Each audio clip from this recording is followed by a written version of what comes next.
দিতে পারে, কারণ জীবন দেওয়ার মালিক একমাত্র কার। এই জন্য কবি বলেছেন, তুমি রাখো কি বা মারো এই দয়া করো, থাকিতে যে তোমায় না ভুলি। ঠিক কিনা বলেন আমার যুবক ভাইরা? পৃথিবীর এমন কোন ব্যক্তির সাধ্য নাই যে একটা জীবন দেওয়ার মতো শক্তি তার থাকবে, কারণ এই ক্ষমতা একমাত্র আল্লাহ রাব্বুল আলামিনের। তাইলে দেখেন আল্লাহর এই সৃষ্টি জগতের মধ্যে কত ধরনের প্রাণী আমার আল্লাহ সৃষ্টি করার পরেও মানুষ জাতিকে আল্লাহ উত্তম জাতিরূপে সৃষ্টি করেছেন। আজকে আমরা উত্তম জাতি হওয়ার পরেও আমাদের দ্বারা খুন করা সম্ভব হয়, মানুষ হত্যা করা সম্ভব হয়, বোমাবাজি করা সম্ভব হয়, চাঁদাবাজি করা সম্ভব হয়, ক্ষমতার জোর দেখায়, সম্পদের দখলদারি দেখায়।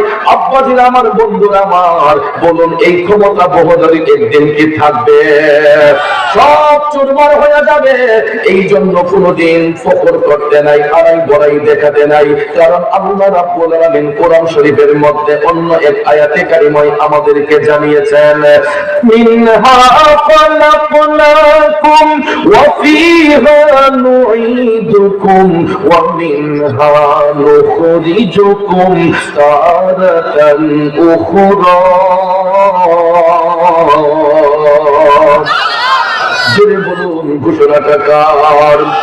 আল্লাহ তাই বান্দা, তোমরা যতই লাফালাফি করো না কেন, একটা কথা স্মরণ রাখবা, আমি আল্লাহ যেখান থেকে তোমাদেরকে সৃষ্টি করেছি আবার সেই জায়গার মধ্যে তোমাদেরকে পাঠিয়ে দেব।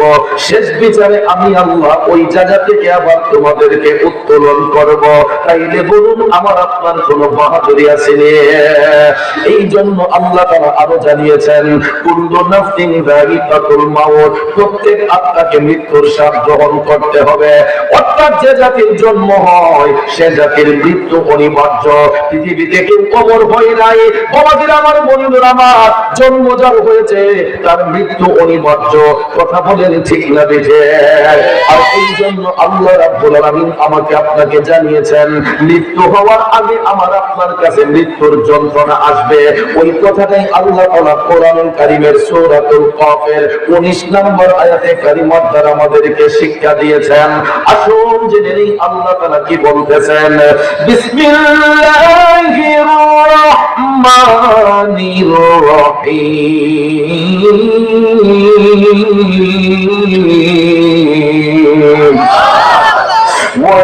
وجاءت سكرة الموت بالحق। একটা জবান বন্ধ রাখবেন না, জোরে বলুন ঘোষণাটা কার?